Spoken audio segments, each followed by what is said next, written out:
Matemático, economista, escritor y periodista, líder de opinión, exdirigente político. La historia de México del siglo pasado difícilmente se explica sin la presencia y narrativa de nuestro invitado de hoy. Nació en San José de Bacúm, Sonora, en donde pasó su infancia y adolescencia. Como muchos mexicanos, llegó a la capital del país para continuar sus estudios. En el año de 1968, fue uno de los principales dirigentes estudiantiles de aquel famoso movimiento. A partir de esos acontecimientos, su vida cambiaría profundamente, y en diversas ocasiones lo llevarían a internarse en la Sierra de Durango y Sinaloa, emigrar a China, a estudiar el pensamiento de Mao, o bien regresar a México y ser capturado para llegar a ser un destacado inquilino del Palacio de Lecumberri. En esa prisión pasó 3 años, 10 meses, 4 días, muchos de ellos en la celda 34. Hoy con nosotros, Ángel Verdugo. Mi querido Ángel Verdugo, me da mucho gusto saludarte este día y preguntarte, ¿y tú cómo estás? Mira, primero con el gusto de vernos, al menos por este medio, nos hemos visto en ocasiones de manera presencial, dirían los clásicos, ¿verdad? Sí. Pero es un gusto siempre y sobre todo platicar de temas interesantes y de actualidad, diría el clásico. ¿Cómo estoy? Yo suelo contestar así: yo estoy bien, el que está muy mal es el país. Es decir, bien en lo personal, en lo profesional, en lo familiar, con un poco o un mucho de tristeza. Mi nieto se fue a estudiar a Alemania, entonces, pues a fuerza de no, pues hay que aceptar que hay un impacto, pues, y yo que soy así medio cursilón, apegado a esas cosas, pues incluso yo lo fui a dejar a Alemania, estuve con él allá semana y media, instalando, ayudándole y disfrutando, vamos a decir, esos días. Pero sí, me ha golpeado eso en el estado de ánimo y nos vamos a ver ahora en diciembre, por fortuna, pues, ¿no? Pero eso es en lo que estaría mal. Hoy también mi hijo mayor de mi primer matrimonio está cumpliendo 50 años, Ángel. Entonces, pues eso también se está haciendo viejo también él. Ya él vive en Estados Unidos, ya es ciudadano en Estados Unidos. Entonces, ahí la llevamos. Por lo demás, se puede decir bien y con algo que vale la pena comentarlo, Julio, rápidamente. Yo no recuerdo, desde que sigo la economía y política mexicana, desde 1968, para poner un punto en el tiempo fácil de entender, no recuerdo una etapa tan compleja y de tanta gravedad y peligro como es la que estamos enfrentando. Hoy, aquel que diga que sabe lo que va a pasar el 23 y el 24, o está loco o viene de otro planeta. No hay alguien hoy, por más bien informado que diga estar, no tiene la menor idea. ¿Por qué? Porque el gobernante es un gobernante, el nuestro, impredecible, Julio. O sea, no hay, simplemente tocaremos el tema ahorita, pero dices, ante esta acción, este proceder y esta visión del presidente de lo que debe ser gobernar, nadie puede en su sano juicio decir esto pasaría en los próximos meses o de aquí a septiembre del 24. De entrada, eso es lo que te podría decir. Bueno, querido Ángel, primero que nada, sí, me da mucho gusto que tu nieto haya partido a prepararse, a adoptar una cultura nueva, a participar en su preparación. Tengo el gusto de conocerlo, lo vimos ahí, salió a recibirnos en aquel aguacerazo el día que terminamos la comida y que amablemente nos abrió la cochera Nos abrió la para cochera. poder entrar, si no nos hubiéramos empapado ambos. Sí es. Lo recuerdo perfecto y le mando un gran abrazo por tu conducto. Gracias. Y qué bueno que venga en diciembre siempre, o que se vean en diciembre, eso siempre alimentará el espíritu. Y desde luego también que tu hijo Ángel hoy ingrese al equipo nuestro de los Caballeros de la Edad Media. De la Edad Media, efectivamente. Pues también me da gusto que eso Así suceda. es. Así que un abrazo para él también. Y en los temas irremediables de país, pues sí tenemos que hablar. Yo quisiera que en esta ocasión me platicaras, y digo me platicaras porque me encanta escuchar, interrumpir lo necesario, pero escucharte, porque para eso es la invitación. me gustaría que habláramos de tres cosas. Uno, de esta sesión del Pleno de la Cámara de Diputados, del dictamen pues, hecho a modo, y que, pues, sin embargo, no tenía los números suficientes y, pues, finalmente el PRI, el PAN, el PRD pues, le vuelven a poner un freno temporal, aunque Y bueno, Movimiento Ciudadano Movimiento también. Ciudadano, claro, iba a hacer el paréntesis de Movimiento Ciudadano, porque pareciera que nadie lo está tomando en cuenta y sin Movimiento Ciudadano no se hubiera logrado. Entonces es importante esta parte. Y luego también que platiquemos de dos acontecimientos que han sucedido que también nos llaman la atención muchísimo. Pues el tema de lo que está sucediendo en Perú, que lo que sucedió ayer con Pedro Castillo, un maestro rural de, a mi juicio, pues muy escasa preparación. Ayer vimos un presidente por demás tembloroso, que no es la primera vez que habrá temblado, pero donde vimos un intento de autogolpe de Estado tipo Fujimori. El recuerdo de aquel abril de 1992 volvió a mi mente cuando Claro, veo pues, esa intención y ese rumor de que podría haber ido a pedir asilo a la embajada mexicana. Eso nunca lo sabremos porque la claro. verdad es que no se concretó. Y finalmente también que platiquemos, mi querido Ángel, del caso de Argentina, la señora Fernández de Kirchner, unos videos por demás extraños, fuera de juicio, que no son, creo, más que directamente proporcional al miedo El de lo que miedo. es y de Claro. lo que viene, pero en fin, tú nos irás Muy platicando. bien. Vamos primero con lo que Vamos sucede en México, en esta México. sesión Vamos a del ver. Pleno de la Cámara. Muy bien.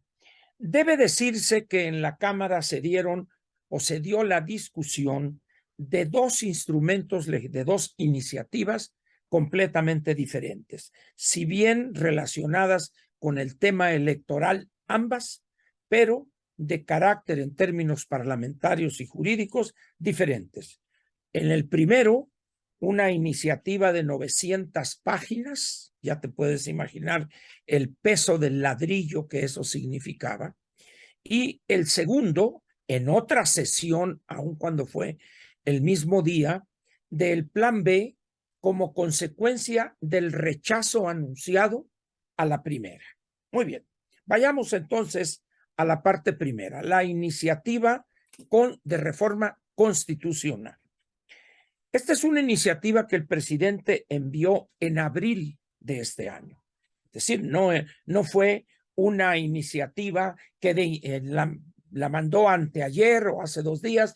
No, es una iniciativa donde él expuso la idea que tiene de el INE y cómo acabar con él, o al menos cómo controlar todo lo electoral. Desde el padrón, la operación, la instalación de casillas, la estructura administrativa operativa del INE, la reducción del número de consejeros, la designación o la elección por vía de votación popular, una cosa así. También descabezar la sala superior del Tribunal Electoral del Poder Judicial de la Federación y todo lo que planteó en esa iniciativa constitucional. Varios especialistas en la materia, no solo electoral, sino en derecho constitucional, plantearon que era inviable eso, si lo que estaba planteando él y decir es muy fácil, tomando en cuenta un hecho inobjetable, no tenía los números. Es decir, el presidente y su partido sabían desde abril que no contarían con las 2/3 partes para la mayoría calificada de los asistentes a la reunión, a la sesión. Ahora, ¿por qué es importante hacer esta distinción, los asistentes? Porque se tiene la idea de que obligadamente tienen que ser las 2/3 partes de los integrantes, de todos los integrantes de la Cámara. No es así. La Constitución establece que debe ser las 2/3 partes de los asistentes, siempre y cuando haya quórum.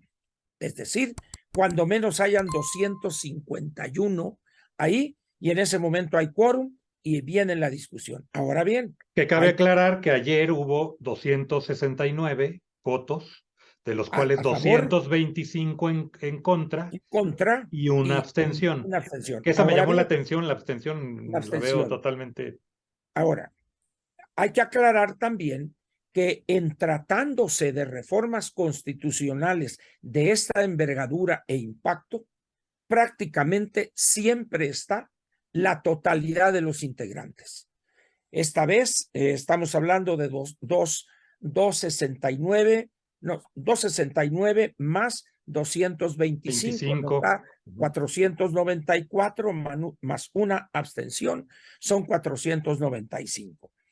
Los 5 que faltaron no se sabe si estaban enfermos, tenían alguna dispensa especial por estar de viaje, pero podemos decir que estaban los 500 para números prácticos.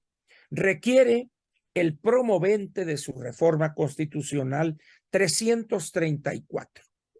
No los tenía, porque como consecuencia de la elección intermedia del 2021, Morena y sus aliados, es más, Morena solo, ni siquiera tiene la mayoría absoluta. Tiene 200 diputados. Suma la cantidad alcanzada en función de el apoyo del Partido Verde y el Partido del Trabajo. Pero aún así le faltarían 58 diputados para obtener la calificada. La idea de ellos, ¿cuál fue desde abril? Doblegar al PRI, doblegar a su presidente, e inició una campaña de lo más sucia y perversa que hemos visto en la historia contemporánea, vamos a decir, porque aquella que se inició contra Anaya tuvo otro carácter, era una lucha electoral y terminaron reconociendo que había sido un invento. Punto. Entonces, el uso de amenazas, el uso de estos videos o de estas conversaciones, y daban por descontado que el PRI se iba a doblegar y que su presidente le iba a ordenar a su bancada, que hoy son 69 diputados, para votar a favor de esa reforma constitucional. Pero aquí hay un fenómeno interesante que vale la pena señalarlo, Julio. Al parejo de esta avalancha de acusaciones, de señalamientos y adjetivos por parte del aparato del Estado mexicano, se da una campaña por parte de opinantes diversos, de participantes en programas de opinión también diversos, en medios impresos, medios electrónicos. Es decir, hubo una conjunción de personas con posiciones muy diversas, pero todos unificados por algo.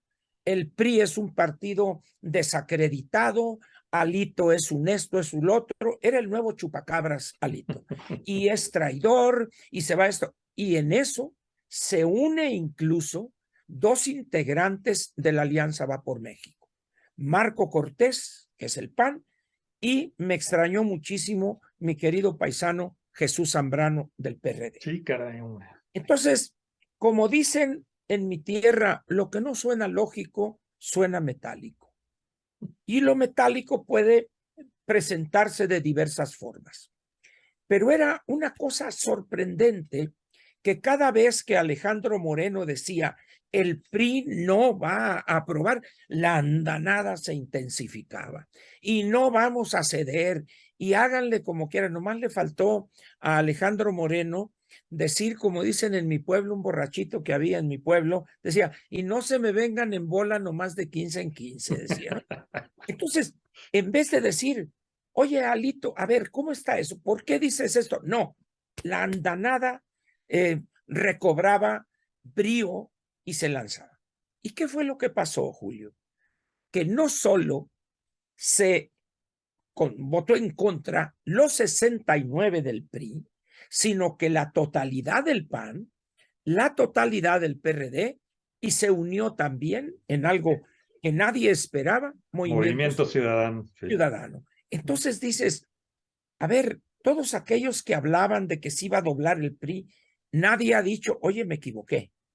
No, ni nadie ha dicho gracias tampoco, ¿eh? Así es. Es decir, señores, o sea, ¿qué impulsa a opinantes de orígenes diversos a unificarse en torno a la crítica al PRI? Todavía ayer en tercer grado comentaban ahí los especialistas, porque ellos sí saben, nosotros somos amateurs, ¿verdad? Señor, somos simplemente aquí. Aún cuando nos vean más a nosotros aquí que a ellos, ¿verdad? Hay que aclararlo también. Somos amigos que dialogamos, pero nada más que tu punto de audiencia duplica el de allá, pero bueno. Así es, bueno. Entonces, fíjate, cuando dice alguien, así creo que fue Leo, no, pero el PRI, dice todos los del PRI, como diciendo, fúchila, el PRI. Señores, el PRI fue el partido que estuvo pinta, dale, dale, y a ese el que dice, no, no tiene posibilidad alguna el PRI, negativos, negativos, cuando ni siquiera, como escribió Héctor Aguilar Camín hace unos días, señores, estas encuestas son candidatos fantasmas, no hay candidatos todavía, ¿verdad? Bueno, totalmente. se da ese rechazo a la constitucional. Muy bien. Y se afirma, y también votaremos en contra del plan B. En el caso de la reforma constitucional, aquello fue un cochinero que yo creo que ni en el país africano más atrasado políticamente se ha visto. Lo que evidenció la fracción de Morena anteayer y ayer es de dar pena. Es una cosa vergonzosa.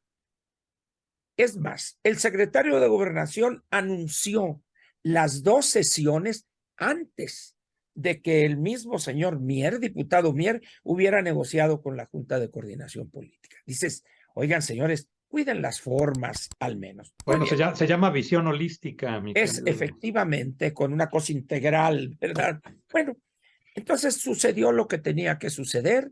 Los planteamientos de la oposición, de los 4 partidos, fueron de rechazo por múltiples razones, que ya los especialistas se han encargado y se seguirán encargando de echar abajo por lo que significa. Muy bien, en el momento en que ya dicen a fuerza el dictamen y el dictamen, dices, perfecto, se sale la oposición de manera discreta, se salen y ellos votan a favor ese dictamen.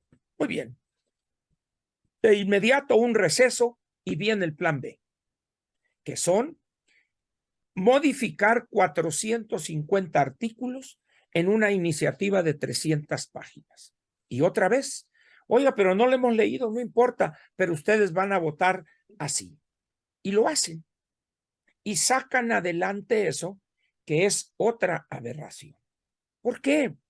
En primer lugar, no hay consenso de las fuerzas políticas en un tema tan importante como es la estructura operativa y administrativa del INE. Podrás decir que la corrupción, atácala. Es decir, hay un órgano interno de control, reúne los elementos y señala quién es el de la corrupción.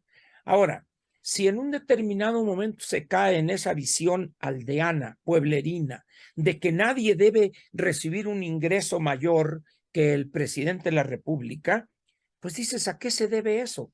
Pero el otro día hubo una declaración de Lorenzo Córdoba donde dice, momento, pero una cosa es el salario y otra cosa es la remuneración total, que puede ser en especie. E hizo una aclaración. Bueno, vivir en Palacio tiene un costo, ¿eh? Tiene un costo. Y el predial lo pagamos, creo, todos los mexicanos. Efectivamente. Y todo el ropaje del presidente también lo pagamos nosotros. Porque el presidente dice que con un traje y un par de zapatos basta.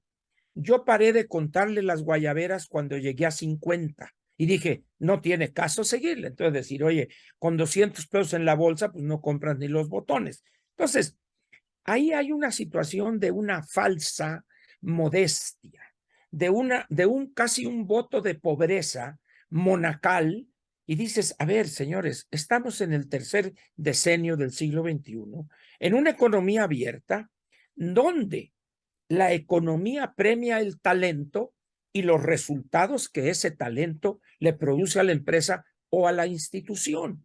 Entonces, si al presidente le pagan 100,000 pesos, bueno, pues vas a obtener un presidente de 100,000 pesos. ¿Qué quieres tú para los consejeros del INE? No tienen ningún otro ingreso más que ese, igual que los integrantes de la Junta de Gobierno de Banco de México. No tienen otro ingreso, igual que los integrantes de la Suprema Corte. Su único ingreso por ley es ese.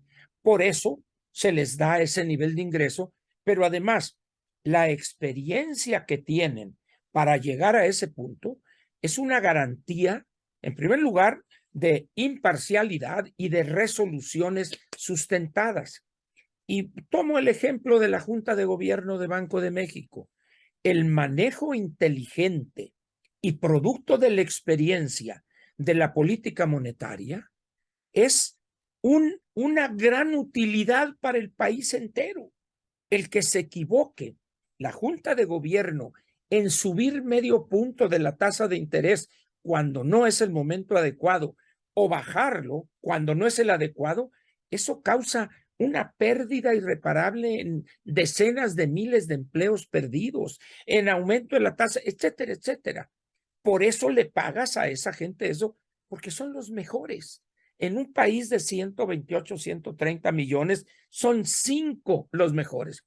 Hoy no son los 5, porque esta señora Victoria, su experiencia en política monetaria era prácticamente nula antes de llegar.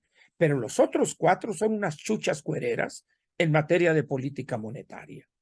Entonces, en esas condiciones, pues, el presidente lo que quiere es desbaratar esa estructura, pero lo más raro es, la quiere desbaratar cuando afirma que va a ganar las elecciones Morena y de calle. Bueno, entonces, ¿para qué la desbaratas? O sea, pero además siendo un instituto que le dio a él el triunfo, ¿no? A él por supuesto. y a otro gran número de gobernadores en la Y ahí época te reciente. va. A 21 o 22 gobernadores les reconoció el triunfo y no hubo queja alguna. Entonces dices tú, de repente tienes miedo de perder, efectivamente. Y particularmente después del 13 de noviembre, ahí hay una situación, cuidado con esto. Muy bien, llegamos al plan B, aprueban ellos el dictamen, tan mal preparado y tan sobre las rodillas que incluso estaban planteando reformar una ley que ya no existe, que no está vigente. Pero luego resulta que en el plan B estás dañando a tus 2 aliados, Claro, el Partido Verde y el Partido del les Trabajo. rayaste la carrocería. Hombre. Efectivamente, ¿verdad? Entonces, negocian, y fíjate lo que negocian, nomás para que veas la perversidad que está ahí. El Partido Verde negocia, y también el del Trabajo con ellos, de que si no tengo el 3%, que no pierda el registro concedido. Quiere decir que pueden obtener el 0.5% de los votos y van a seguir. Y dices, oye, pero ¿cómo? Bueno, y luego el Verde, esta fue una proposición del Verde, dice, bueno, cuando no me gaste todo el dinero que me dan anualmente en prerrogativas para actividades ordinarias, que me quede con el remanente, con eso, y lo use en el siguiente ejercicio. A ver, la ley ahorita establece que si no lo usas, lo entregas a la tesorería de la federación. Entonces dice él, me quedo con ese dinero. Entonces dices, ¿cómo es posible que sean tan burdos de que, porque son 2 sinvergüenzadas? Es una ADEFA. Una Así es, adeudos ejercicios fiscales anteriores. Entonces dice uno, ese es el verdadero carácter que tiene el Ejecutivo Federal en torno a ese plan B. ¿Por qué? Porque su objetivo no es aplicar, mejorar la democracia. Su objetivo es acabar con el INE, acabar con su servicio civil de carrera, acabar con esto, con lo otro. ¿Para qué? Para entonces colocar a los suyos que tienen 90% de lealtad y 10% de capacidad. Capacidad y experiencia. Además, en algo que ha costado 30 años consolidar 30 años. una expertise del Y INE. además, una lucha que algunos lo sitúan, el principio de esa lucha, el 68. Yo me voy más atrás. Tú, conocedor de la historia, desde el asesinato de Rubén Jaramillo, en el sexenio de López Mateos, donde masacró un destacamento del ejército, a su esposa embarazada de cuatro meses y a toda la familia. Y luego, antes de eso, el movimiento ferrocarrilero, el movimiento magisterial de Otón Salazar, luego lo de Rubén Jaramillo y su familia, luego el movimiento de los médicos, el 65, todas las invasiones a universidades con José Hernández Toledo, el general, que era el comandante del batallón de paracaidistas. Por eso decían que era el general más preparado de todas las Fuerzas Armadas porque había estado en muchas universidades. Sí, Sí, nomás pero que... no era en las aulas. Efectivamente. Pues todas esas cosas fueron contribuyendo y desembocó en el 68. Luego vino el 71 con su secuela, que ya la conocemos, y viene todo esto que desemboca en un INE ciudadano, en un IFE ciudadano, y se obliga por parte de esas luchas que se fueron juntando a cambiar el modelo de organización de las elecciones. Recuérdate la pifia del 88, que es prácticamente la última, que el Estado maneja absolutamente todo.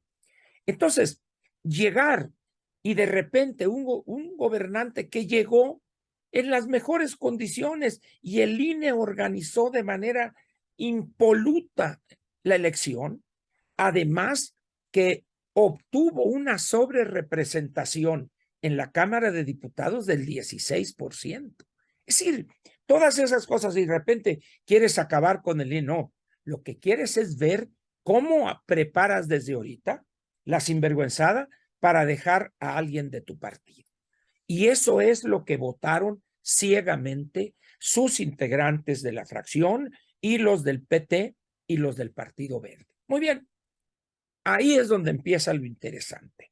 Se rechaza aquella, ya dijimos, la constitucional y vamos al plan B. Lo curioso aquí, Julio, es quiénes son los artífices de esta, del sustento, vamos a decir, jurídico de la reforma, la constitucional y la legal, es una persona con una vida en la izquierda que es Pablo Gómez.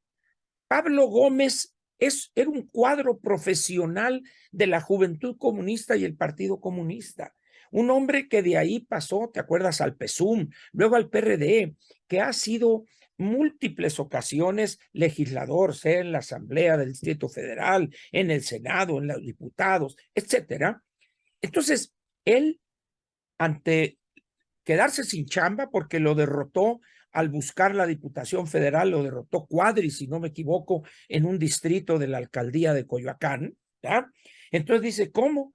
Entonces lo nombra en la unidad de inteligencia financiera, pero él, junto con este personaje perverso del clan de Texcoco, del cártel de Texcoco, que es Horacio Duarte, y ellos dos son los artífices. Pero fíjate cómo los extremos se juntan. Un cuasi gángster que es Horacio Duarte, que donde la señora Delfina pertenece, e Higinio Martínez, con un personaje de la izquierda de toda la vida, unidos para acabar con el INE, que fue una de las grandes luchas que Pablo dio durante toda Se su vida. defendió. Sí, acabo de ver a Pablo en un programa con Germán Martínez, un programa de Canal 11, justamente, Sí. de Sabina, y me llamó la atención. Celebro que el 11 finalmente, sin temor, abra espacios de debate Así es. real. Pero bueno, ya me estoy yendo por Ahí otros. está. No, pero es correcto eso. Y ves tú ahí dos posiciones.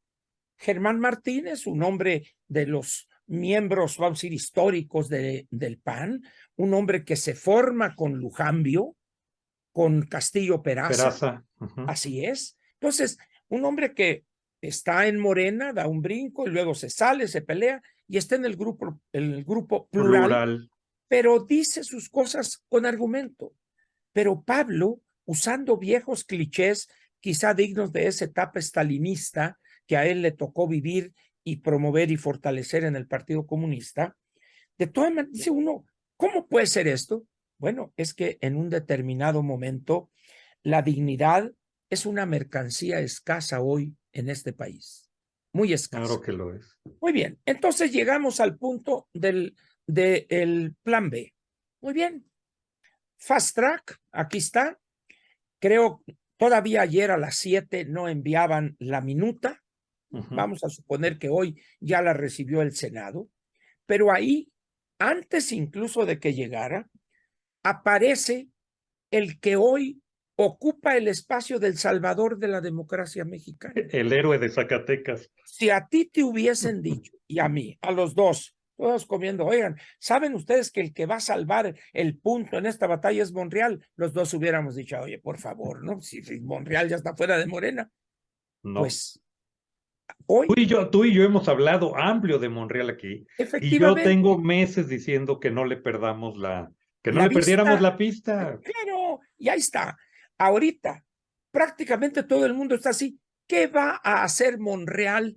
A ver, señores, pero si ustedes se han pitorreado de Monreal, ya se les olvida a ustedes que es una veleta, que es un esto, no confíen en él. Ahí están los tweets de personajes que no voy a mencionar sus nombres, y ahorita le pusieron el Santo Niño al revés no, Monreal, no nos falles. Y dices, qué veleidosa es la dama, como diría el área famosa aquella, la donna è mobile. Aquí, la democracia è mobile, aquí.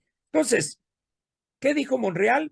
Aquí, despacito y buena letra. No llevamos prisa, vamos a No revisar. llevamos prisa, hay que analizar, es una situación interesante, etcétera. Ahora, es el pasaporte de Monreal al buen lado de la historia, mi querido Ángel. Exactamente. Al margen de si es candidato o no, Hombre, o no. esta puede ser El su señor, gran trascendencia histórica. efectivamente, al margen de cualquier cosa, con todas las cosas que haya hecho Monreal en su larga vida política, estamos ante una situación donde se coloca del lado correcto de la historia.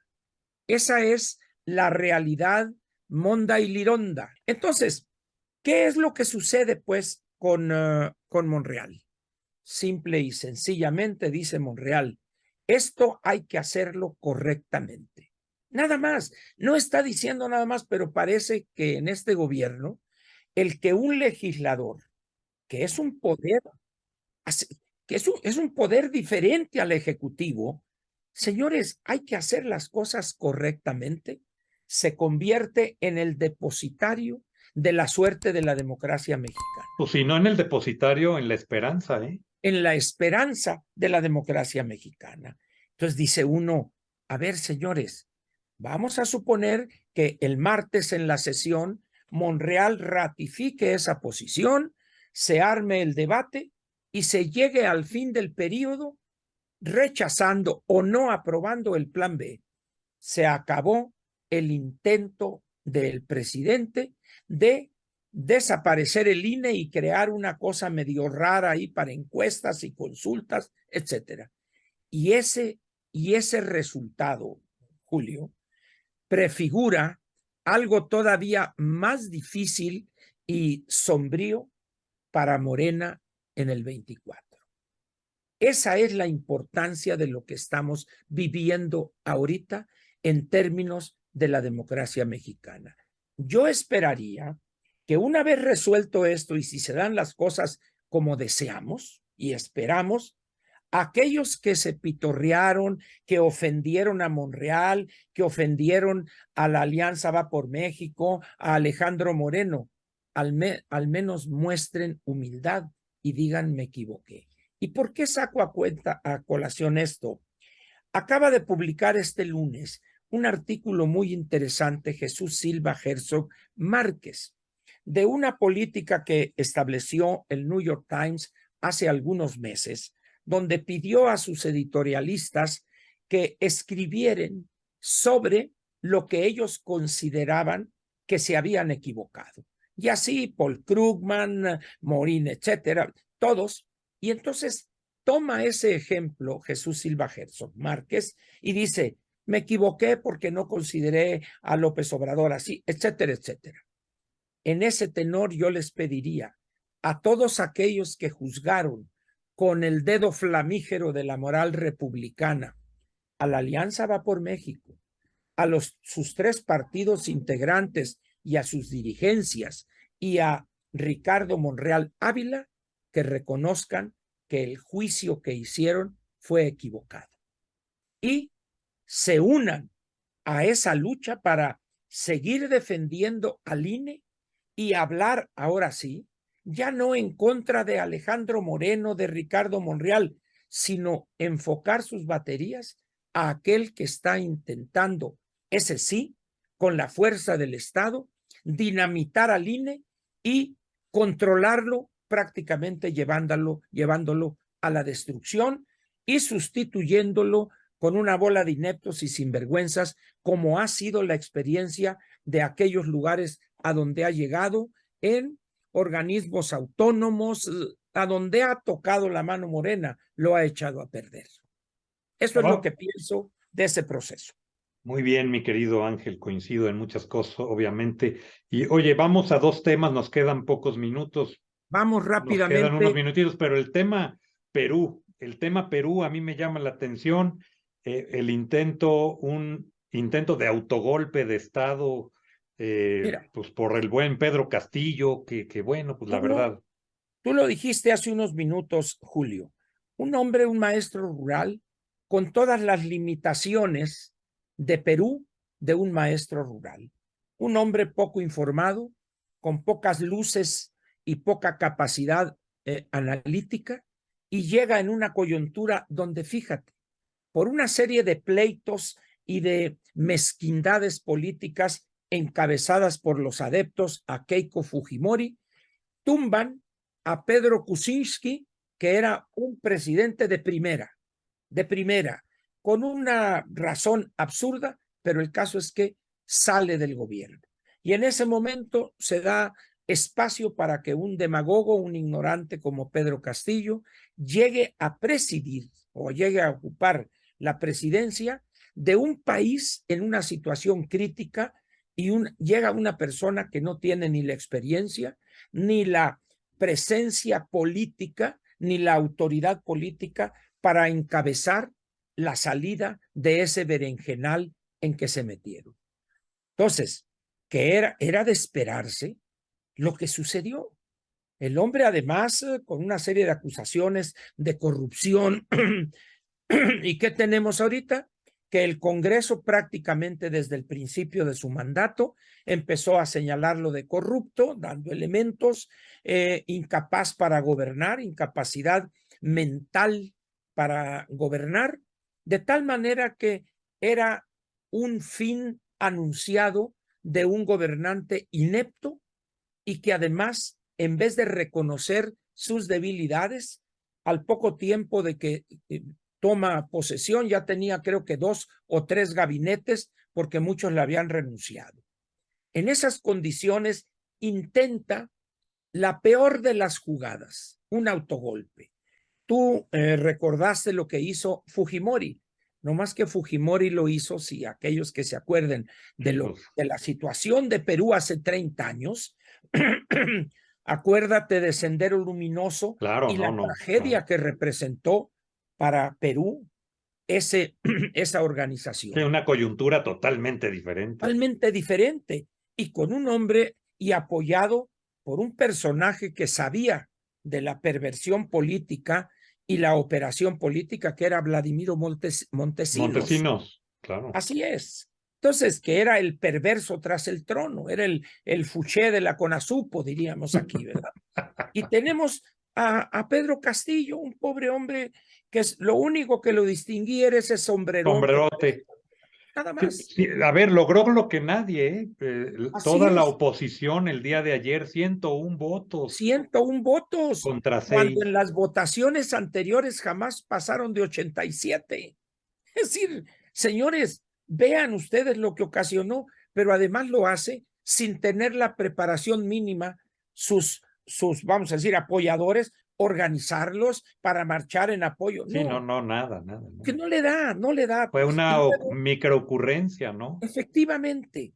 ¿Quién lo aconsejó? Pues yo no sé si Evo Morales, Nicolás Maduro o Daniel Ortega, vete a saber. Pero el hecho es que evidenció lo que todo el mundo ha señalado, una incapacidad política total. Ahora, llega por mandato constitucional la vicepresidente. ¿Qué va a pasar con Perú? Dina Boluarte, ¿no? Así es. ¿Tendrá ella la capacidad, la autoridad política? Van a convocar elecciones. Entiendo que 9 meses, ¿no? 9 meses. Máximo. ¿Qué es lo que sucede? Y ahí hay una fuerza que es la que está generando buena parte de este ambiente. Los fujimoristas encabezados por la hija de él, que es Keiko Fujimori. En un determinado momento pesan más las fobias que el interés general del Perú y de los peruanos. Yo pienso que cambian los problemas de Perú, pero no se han solucionado con la destitución, pero inmediata, de un incapaz para la gobernación. Dista Eso es mucho, lo que sí. pienso. Bueno, y la OEA, pues hay que nos mande su informe ya cuando lo A ver, terminen, cuando porque ya no sea necesario, se ¿verdad? les Y adelantaron un ahora poquito. cerraríamos con el caso de la señora viuda de Kirchner, Si me Cristina hicieras Fernández. favor. Mira, yo creo que en América Latina en los últimos 50, 60 o 70 años, la corrupción femenina alcanza su grado máximo con la señora Cristina Fernández, viuda de Kirchner. La que se le acerca, pero no mucho, es Eva Duarte de Perón. Esta señora, la señora Claro. Cristina, la rebasa con mucho en simpatía, en control de masas, lo que tú quieras, como fue Eva Duarte de Perón. Es más, podríamos afirmar sin temor a equivocarnos que Perón es hechura de Eva Duarte.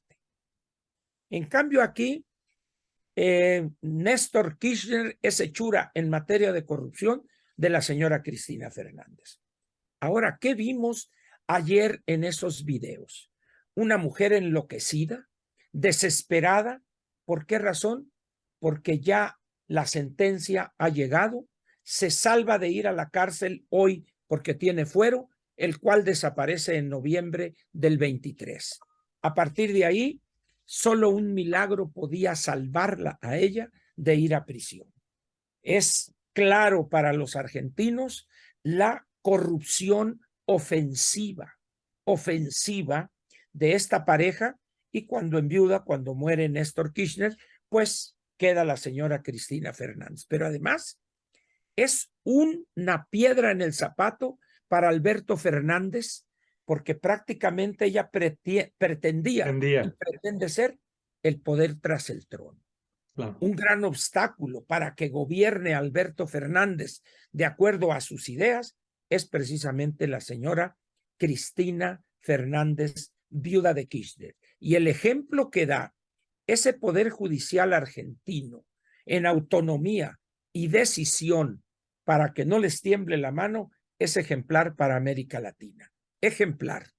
Y aquellos que lo duden pueden ver la película de reciente aparición o de reciente estreno que está en Amazon Prime, Argentina 1985, sí, donde el Poder Judicial argentino da un ejemplo de valentía y decisión por hacer prevalecer la justicia.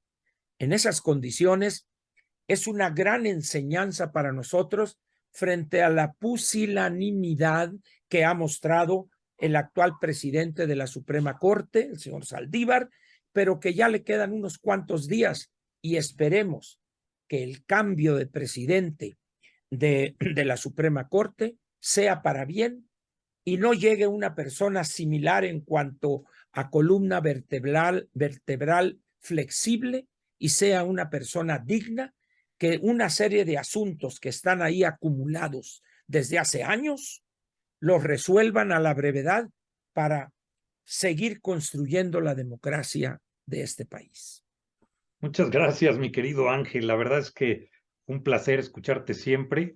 Ahora, pues no me va a quedar otro más remedio que, y no se debe ni a ti ni a mí, esto es ajeno a nuestra voluntad. El hecho de que Monreal decida en próximos días qué hacer nos obligará a tener otro programa, mi querido Ángel. Yo creo que sí, porque además va a estar muy interesante. Primero, porque ya daríamos por descontado, pensamos que esto iba a suceder, pero el tema sería, ¿y qué sigue ahora? Claro, así es. ¿Qué sigue para Morena? ¿Qué sigue para López Obrador frente a ese portento político que es Ricardo Monreal? ¿Cómo lo verá la Alianza Va por México? Estos van a ser los temas. ¿Qué dirán los que tanto han dicho, mi querido Ángel? Efectivamente, míralos, calladitos. calladitos, como los de tercer grado ayer. Pero en fin, esto será objeto de otro programa. Te envío un abrazote, mi querido Ángel, y muchas gracias por tu tiempo. Igualmente, y ha sido un placer, como siempre, y estoy listo para cuando me llames. Como dirían los viejos priistas, atento a tu convocatoria estaré. Muchas gracias, querido Ángel. Un abrazo. Saludos en casa, gracias, hasta pronto. Hasta luego. Bye, gracias.